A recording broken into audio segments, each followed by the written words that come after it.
Right, hello everybody and welcome to another episode of Hashtag Midweek Matters. So there wasn't an episode last week, I'm afraid. I was super busy and had to put my attention somewhere else, but I'm back to bring you another episode, episode 4, down here at Stockport Golf Club. Tic Tacs are here guys, don't worry.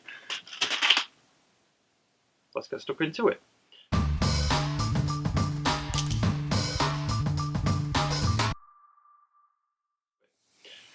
So last week's opinion section, the week before, we were talking about which part of the game was most important, and there was some great debate in the comments section. I've tried to answer as many questions as I can. Like I say, I was a bit time stretched last week, but I always do try and do as much. Guy who says I don't all the time. So yeah, some great debate, and great to see you guys actually debating with one another now in the comments section. I really like that. I think it's awesome.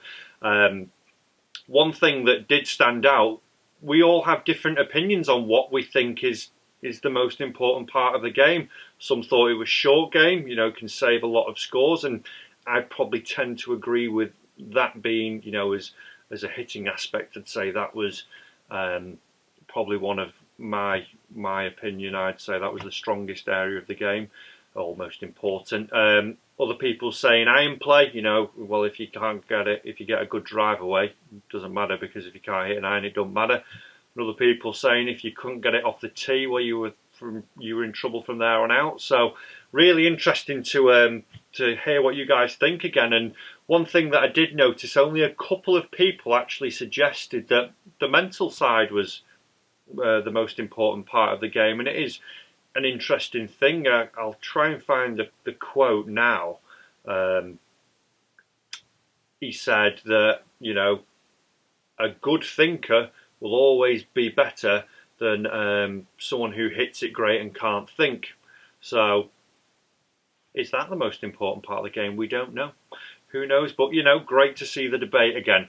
So this week's question for you guys, I want you to answer this one. Which is the most, or which is the best major? It's obviously Masters Week this week. The start of the season, probably the second major in my eyes. I personally think the Open is the one. Being British and growing up round here, I think that is the pinnacle of the golfing world. If you could win the Open, I think you are the complete golfer. I think you've got every attribute in your bag and you are the champion golfer for the year. So it's an interesting one. I've had many different conversations this week with different people. Said, oh no, Augusta, you've got to win round. If you've got to win at Augusta, that's it. That is the one to win. If you're going to win any, you've got to win at Augusta. That's what you want. And what do you think? Is that not the case? Is a US Open or a US PGA far harder to win? The real test is, it could be that.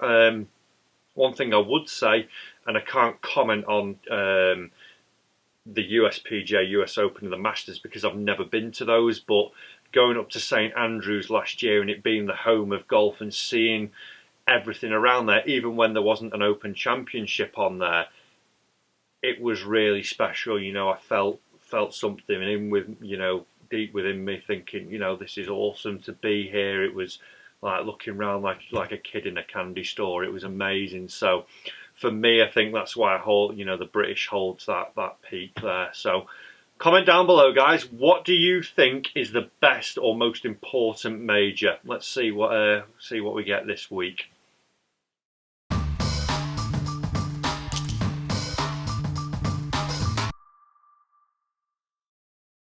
So this week's question section, we've got one elephant in the room, and I think we all know what that is. Lexi. And we've got a couple of other questions. I'm going to answer some from Twitter this week. For some reason, laptop here isn't letting me load Instagram. But if you have put one on there, I will endeavour to either A, answer it on Instagram, or B, I'll answer it in next week's section.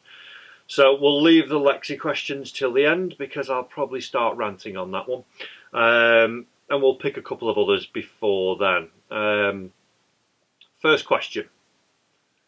Mr. Adam Timmins Timmins, I hope I've pronounced that correctly. What's the best way to do a wedge chart? Do we need a TrackMan? Hashtag midweek matters. No, you don't need one. It's not a necessity. I think if you've got one, it can definitely help you. You can get more accurate yardages for your wedge chart. But if you haven't got one, they are an expensive thing, and some of your pros might not have them, or the actual cost of renting one or going for a lesson with one might not be in your budget. So no, it's not a necessity. I know when I did my first wedge chart, I did it solely with my Bushnell. Basically stood there and went through the swings that I'd worked on, the positions I thought I wanted to know, I felt comfortable with. Took my 10 balls, any real bad shots totally discarded them, and it was usually I'd have 7 or 8 shots in my group, and just Bushnell each one, go and stick. I had like a little alignment cane with I just put my jumper on it, I think, and Bushnelled it from where I was hitting, and just got the averages of those distances. They were my carry distances. It is easier to do that on a TrackMan, but I was basically, I just did it that way, and that was good enough for me at the time. And I think if you're, a mid-ranged handicapper who's looking at doing one, I think just getting a general idea of how far in these positions you're hitting it is going to give you a better idea anyway, and help improve your golf a lot more, because people generally don't have a clue how far they're hitting it. The amount of times I have people come to a lesson, and I had a great one the other day when I did a wedge chart with a bloke, and he said, I'll keep coming up short, but I know that my I think it was my pitching wedge to my shoulder height to shoulder height goes 70 yards, but I keep coming up short. Funnily enough, we get him on the GC2, comes up at 60. Well, that's the reason why. No, it goes at 70. Well, no, we've measured it at 60, so that's what you're going to. So that's why you're coming up short. So just to sort of clarify how far you're hitting it is a big thing. So no, you don't need a TrackMan. If you've got access to one, I'd definitely try and use it, because it's going to give you more accurate readings. But if not, just go old school. Go get out the Bushnell, or even pace it. Get a yard wheel. Love to see a yard wheel out there. So on the practice ground, that'd be awesome. So I hope that helps you, Adam. Next question comes from Malcolm A. Ooh, your pick for best GB player at the Masters, hashtag midweek matters. Now, for me, Paul Casey I'm going with. I've already had a little bet on him. Great history of results at the Masters there for Paul Casey. I think he's been playing well the last couple of years as well. I think he should have won a major by now. I do think he's a quality player, and I would have thought he would have won one, and he does play well at the Masters. He's got that nice little draw with everything, puts well, chips well. Has he got enough to get it over the line? I don't know.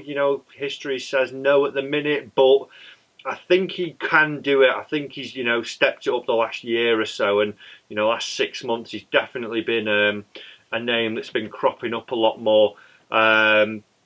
Someone else I'd like to see do it, Tommy Fleetwood, because my mate's on his bag, and I'd love to see that. That'd be awesome. I think that would be great. And Tyrrell Hatton, I think, as well. Obviously having a lot of good results over in America at the minute. So, yeah, for me, Paul Casey's the one, but there's 3 there for you to pick from. If they don't do anything, no refunds from me. Let's get to another question. Paul Anderton, good question this one, and it relates to something earlier. How important do you think having the right mental attitude is to posting goose scores? I think you mean good there, Paul. I can't spell as well. But yeah, how is it going to affect posting good scores? Massive part. It plays a massive part. I probably was the prime example as a kid, like as an 18, 19-year-old. I hit it great. Swung it really nicely, had quite a lot of control over my ball, but had no control over my mind whatsoever. I was a head case. I'd be going along nicely, maybe 1 or 2 under through 9 holes, hit one shot that I didn't see as perfect, and that was it. All toys out of the pram, blew my mind, and just ruined some, what could have been great scores, and was real detrimental to probably my whole progression through as a player. And it's only now in my sort of later years, and I think it's life experience as well, and golf's probably the closest thing you'll probably get to sort of life in forms of a game. It's not always going to go your way, and it is hard. It is real hard, and sometimes you just got to knuckle down and bear it. And for someone who thinks poorly and hits it great, opposed to someone who hits it not fantastic or poorly and thinks fantastically, the guy who thinks fantastically is going to come out smelling of roses more times, because he'll just be able to suck up whatever's going on, not hitting it great that day, not getting so many good bounces or whatever, and just think, well, come on, crack on, I'll just get it done, I'll post a score, I'm not going to let it bother me. And it's the same in life, I'd say. Very deep answer this. If you let things get to you too much, you're having head-offs and whatever, and you're worrying too much, it's going to drag you down. So yeah, it's really important to having a good mental attitude on the golf course. If you become a great thinker and team that up with a great, ball striker and worker of the golf ball, you're not going to go too far wrong, Paul. Great question, that, really like it. Right, so let's get stuck into, I've had multiple questions on this, the Lexi Thompson situation. If you don't know what's happened, I'll try and play a clip here for you now if I can find one, and give you some context. So she was playing in the ANA Invitational,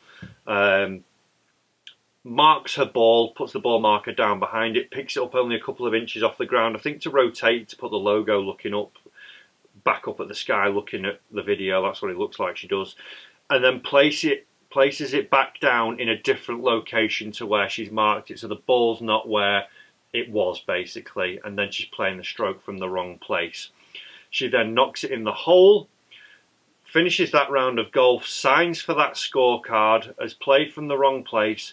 Someone the next day, she's teed off, she's into a round, phones up, says they've witnessed, something happen regarding Lexi Thompson.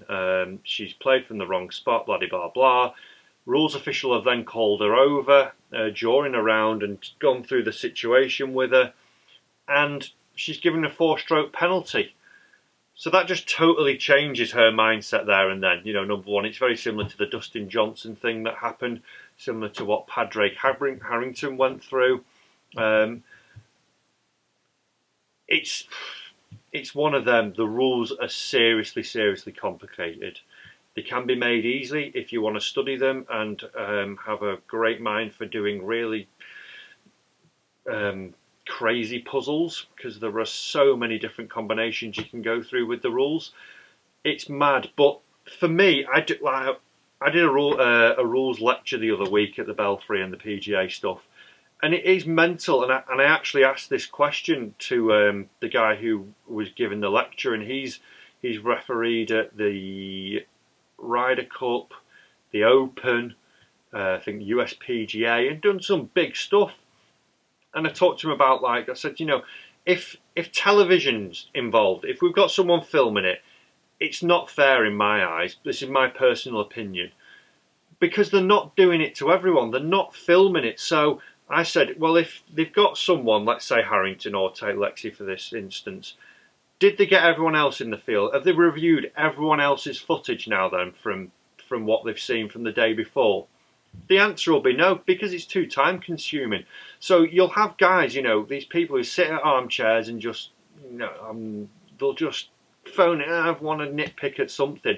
All right, yes, she's done the wrong thing, but I don't think there was any malice in it, or like Harrington's thing when he did that, there was no malice in that, and it was like a dimple, and they shouldn't be allowed to affect the outcome, especially 24 hours after. That's just ludicrous.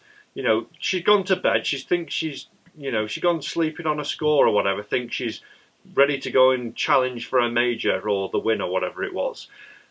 To then find out halfway through a round that, oh sorry, your scorer was wrong yesterday, we've reviewed some footage and you know, you were wrong, so there's 4 more strokes, good luck with the rest of your round, crack on. No, it shouldn't be like that, and I think from people outside looking into golf, it just doesn't sound appealing, that, does it? You know, do they do it at, you know, a football match when they review the footage afterwards and see that so and so's penalty mistake was actually not a dive, and then the goal score subsequently made the other team lose? No, that's the rule. That's what it was. Okay, yeah, not fair. And like I say, there was no malice in what she did, not in my eyes. So it shouldn't be affected. I think if it's going to be called, it should be called on that day. As soon as a new day, as soon as, you know, midnight strikes, that should be the end of that competition. Now, there is something in the rules that says, you know, the competition isn't over until the competition is closed. Now, these run from Thursday to Sunday, so there's that, and that's what I mean. The rules are so intricate, and I know they're changing them, the rules, but it's just a minefield, and things like that shouldn't be able to happen in my eyes. But, you know, comment down below, what do you think of it? You know what I think now, and I think it is just getting a little bit crazy with everything that happens in the rules now, people phoning in and doing that, because, you know, are they watching everyone? You know, the girl who won it, have they reviewed every single shot that she's hit and checked that when she put a wedge down behind the ball in the rough, it didn't oscillate one, didn't pull a move? No, they haven't. So she could be wrong there, but it is silly. It should, you know, someone looking from the outside shouldn't be able to influence it. It should be the players in that group and the referee of that group, and that is it. Done. Rant over. Hope you enjoyed that.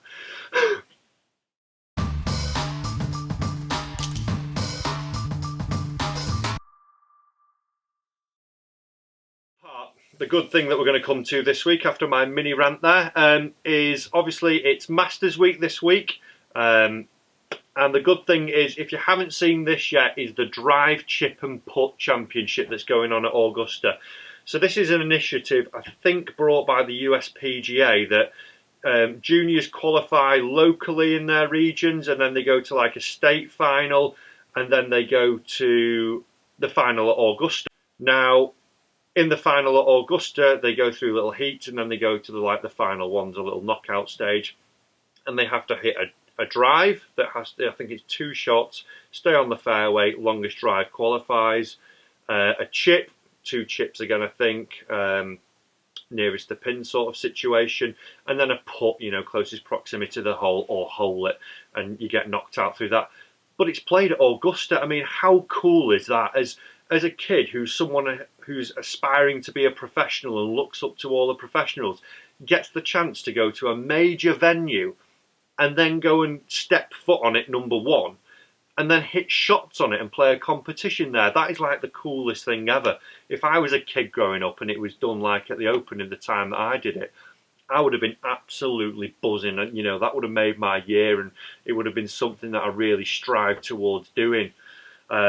So for me, that is really, really cool. I think it's on tonight, so go and check it out. If not, just go and check some clips out on YouTube. It's the Drive, Chip and Putt Championship, and I do think they're bringing it, if they haven't already, they're bringing it over to England, I've heard talks of or something, so that would be cool. Imagine if you could go to Birkdale this year, you know, if it was there, and do the same thing. That would be absolutely awesome for some kids. So really, really like that, and I think it's a great way to get more kids involved in the game.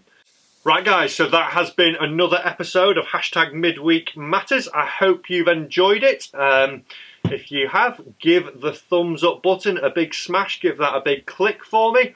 If you have commented, thanks for your comments down below. I will endeavour to answer them once they are in there. Also, if you haven't guys, do subscribe to the channel. It's totally free. Loads more content coming. Got some more stuff happening this week. I think I'm filming with Peter Finch tomorrow. What day is it? Wednesday. Yes, filming with Peter Finch. So hopefully some good videos to come from that. So subscribe not to miss out. As always, thank you for watching, and I'll see you soon next time on Hashtag Midweek Matters. Bye.